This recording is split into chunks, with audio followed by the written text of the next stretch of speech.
Nak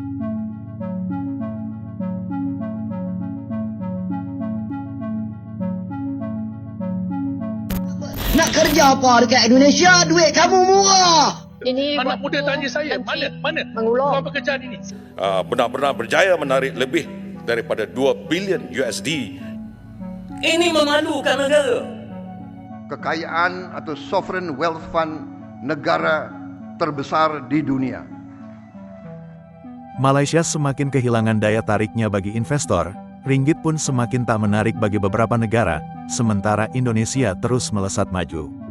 Baru-baru ini, Indonesia meresmikan Danantara, dana abadi dengan aset yang mencapai 25 kali lipat lebih besar dibandingkan milik Malaysia.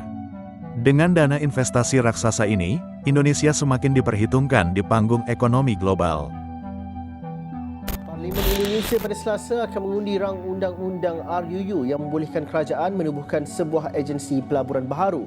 Ahli Parlimen dari Suruhanjaya yang menyela rang undang-undang berkenaan, Darmati Duryanto, dilaporkan berkata, agensi itu dijangka menerima modal awal sebanyak 1,000 trilion rupiah bersamaan kira-kira 300 juta ringgit. Bagaimanapun, Darmadi tidak memberikan butiran lanjut mengenai sumber pembiayaan. RUU itu dijangka diluluskan selepas mendapat sokongan daripada Suruhanjaya Parlimen yang menyela syarikat milik negara pada hujung minggu lalu.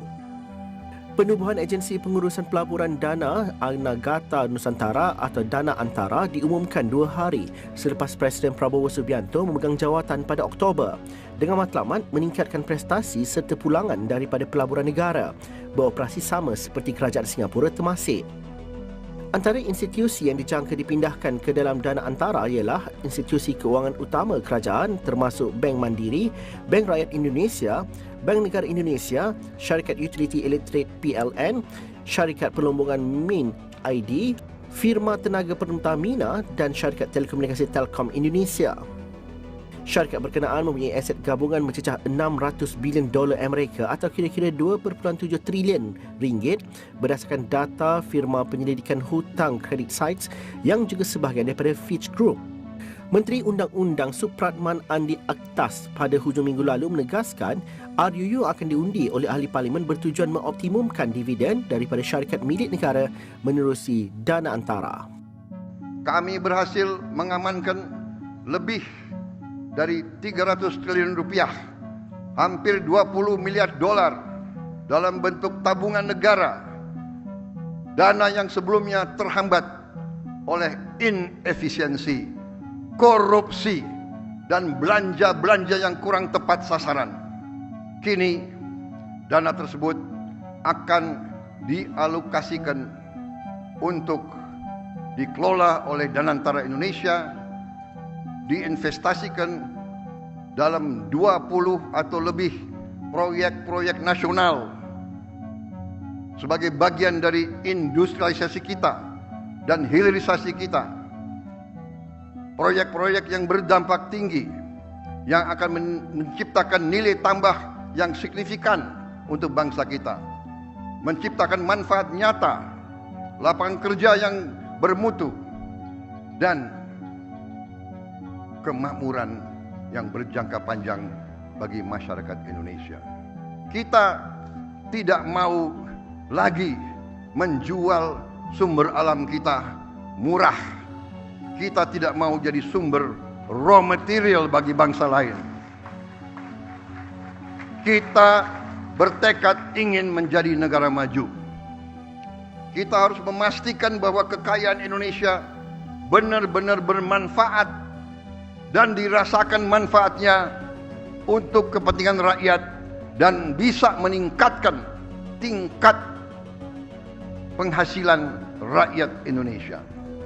Namun hari ini seluruh rakyat Indonesia patut berbangga karena dengan total aset lebih dari 900 miliar dolar Amerika, Danantara Indonesia akan menjadi salah satu dana kekayaan atau sovereign wealth fund negara terbesar di dunia.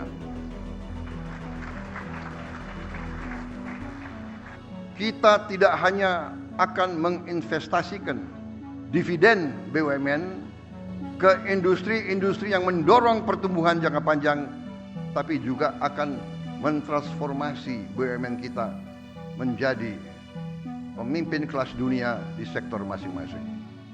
Perusahaan yang kompetitif, profesional, dan terintegrasi dalam ekonomi global. Kita ingin melihat lebih banyak BUMN Indonesia masuk dalam daftar Global Fortune 500. Membuktikan bahwa Indonesia bukan sekedar pengikut, tapi Indonesia juga dapat menjadi pelopor dan pemimpin dalam perekonomian dunia.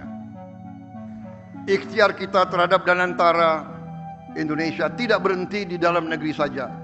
Danantara Indonesia juga akan menjadi agen bagi peran global Indonesia yang semakin kuat. Melalui inisiatif ini kita akan menjalin kemitraan strategis dalam energi terbarukan, infrastruktur, pendidikan, dan menempatkan Indonesia sebagai pemain utama di tingkat global serta berkontribusi bagi kesejahteraan dan stabilitas regional dan dunia. Kalau mereka gagal menunaikan janji-janji mereka, apakah tindakan MITI ada terhadap mereka-mereka yang janji manis kepada kita dulu? Sama juga, Yang Menteri. Saya nak tahu ke mana pergi hilangnya peluang pekerjaan berpuluh-puluh ribu yang Tan Poon kata kalau Tesla masuk, Elon Musk akan bagi semua itu kepada rakyat Malaysia. Anak muda tanya saya, mana peluang pekerjaan ini? Sila duduk. Saya ingin peringatkan, ambil semula, percepatkan kerana ini adalah perkara yang baik. Seperti di Indonesia, pelaksanaan inisiatif 100 bandar pintar Smart Cities yang mengintegrasikan AI, Internet of Things dan data raya, Big Data untuk mengoptimalkan infrastruktur bandar amat mengagumkan. Semenjak 2020 lagi, negara tersebut telah pun benar-benar berjaya menarik lebih daripada 2 bilion USD dalam pelaburan bandar pintar. Malu besarnya rakyat Malaysia, ya, yang sekarang ini kita ni dijadi bahan ketawa oleh jiran kita, Indonesia yang dulu kita pandang remeh, kita pandang rendah. Bila kita bercakap sembrono, hentam sana hentam sini, cuba kita lihat apa respon daripada Indonesia berkenaan dengan persidangan ASEAN yang kita jadi tuan rumah. Apa Indonesia kata? Ini memalukan negara.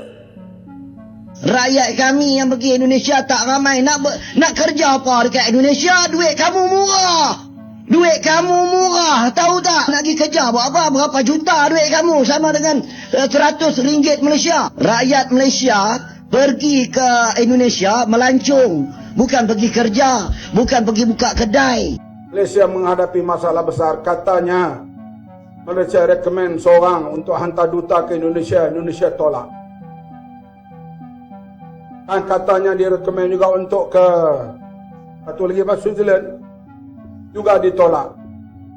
Saya tak pasti lagi, kita akan soal di parlimen nanti. Kalau benar ni berlaku, artinya Malaysia berada di tahap yang cukup dahsyat. Indonesia pula sedang meningkat. Dunia kini melihat Indonesia sebagai pusat pertumbuhan ekonomi baru yang tidak bisa diremehkan. Ini membuktikan bahwa Indonesia semakin kuat, meninggalkan Malaysia yang kini mulai tertinggal.